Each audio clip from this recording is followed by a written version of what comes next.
دنیا کے اندر اقتصادیات میں اور معاش کی منڈیوں میں بہت آگے بڑھا ہے، اور امریکہ جیسے طاغوت کو اس سے خوف و خطرہ پیدا ہوا ہے،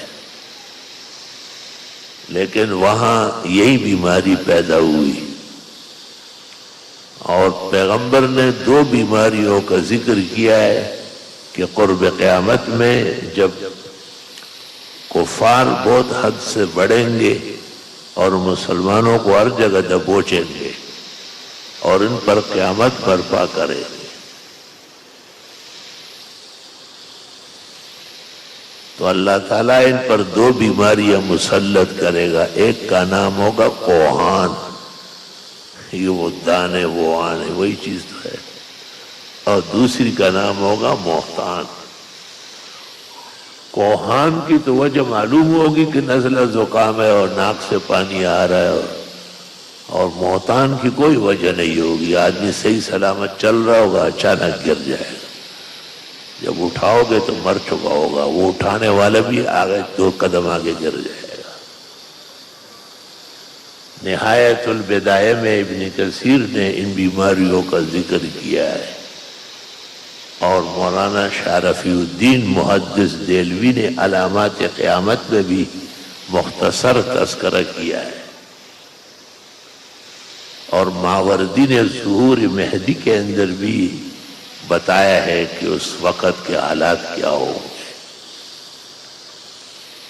تو ملکوں میں زیادتی اور ظلم تو بہت ہے، لیکن خاص کر جب یہ مسلمانوں کو تنگ کرنے پر آتے ہیں تو پھر ایک نہ ایک دن قہر الہی جوش میں آ جاتا ہے۔ تو مشو مغرور و بر حلم خدا، سخت گیرد دیر گیرد بر خدا۔ تم یہ مت سمجھو کہ وہ اللہ حلیم ہے اور بردبار ہے، ایک نہ ایک دن پکڑنے پر آ جاتا ہے۔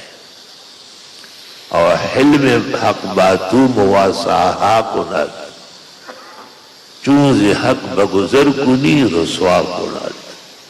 اللہ تعالیٰ کی شان حلم ایک حد تک برداشت کرتی ہے، لیکن جب حد سے آدمی بڑھ جاتا ہے پھر پکڑنا بھی خوب جانتا ہے۔ ذالک یخوف اللہ بہ عبادہ، اللہ تعالیٰ اس طرح بندوں کو ڈرانا جانتا ہے۔ یا عبادی فتقون، خدا کے بندو وقت پر ڈرو اور وقت پر خوف پیدا کرو، اور ناکارہ کرتوت سے اور ناکارہ کردار سے پیچھے ہٹو۔ نبی آخر زمان تشریف لائے ہیں، آپ کہتے ہیں ان الحلال بین و ان الحرام بین، حلال و حرام بالکل واضح، اور پھر بھی یہ گندگیاں کھاتے ہیں، وہ پتہ نہیں کس کس طریقے سے کھاتے ہیں، یہاں تک کہ ان کا زہر جو ہے وہ چوہے اور بلی سے بھی زیادہ ہوگا، اور کسی کے چائے یا پانی میں چپکلی گزر جائے تو وہ تو مر جائے گا، یہ نہیں مرتے، بلکہ یہ ان سے زیادہ زہریلے ہو چکے ہیں۔ وہ ایک جاننے والا ہے، اس کا یہ بڑا کاروبار ہے، بڑے اسپتالوں کو اور ڈاکٹروں کو کینسر وغیرہ اور یہ دل کے بڑی بڑی مشینیں قیمتی کروڑوں کی لا کے دیتا تھا، تو وہ اس ملک میں زیادہ جاتا تھا، تو ایک دفعہ اس کے ایک جاننے والے نے کہا کہ مجھے فون کرو تو میں آپ کو لینے آؤں ایئرپورٹ۔ فون کر دیا اس کو، وہ آگے اس کو گاڑی میں بٹھایا، سیدھے ایک مارکیٹ میں چلا گیا، اور وہاں ہر طرف جو ہے نا یہ بلیاں ہو، کتے ہو، گیدڑ ہو، یہ چیزیں، چپکلیاں، سانپ اور بچھو، یہ سب۔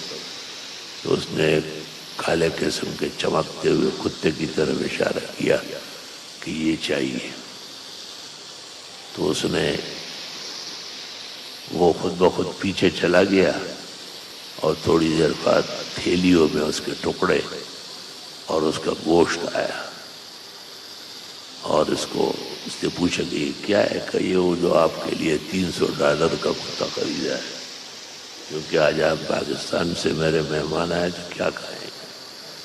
اس نے کہا میرے باپ کی توبہ ہے، میں یہاں سالن ہی نہیں کھاؤں گا۔ اس نے کہا یہ روزانہ ہم نہیں خریدتے $300 کا، ہم تو نیچے والی چیزوں پر گزارا کریں، تو آپ کے اعزاز میں۔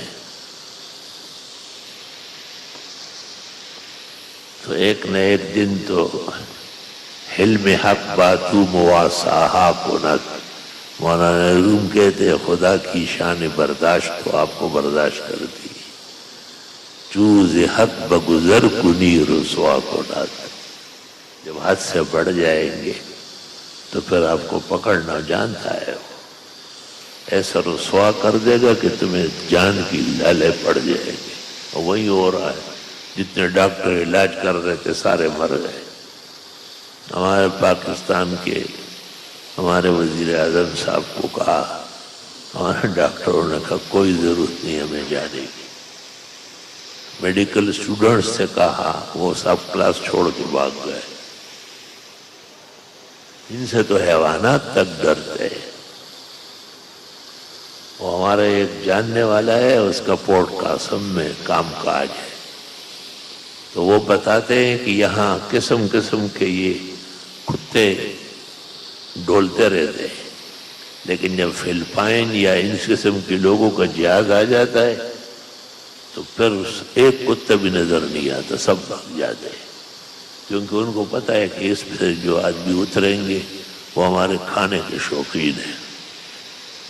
پھر ہم سے کہتے ہیں، ہم سنتے ہیں پاکستان میں بہت کتے گلی کوچوں میں، ہم آئے ایک بھی نہیں، ہماری قسمت خراب ہے۔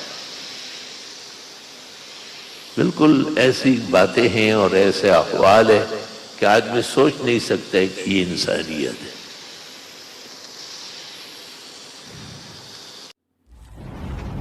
اے میرے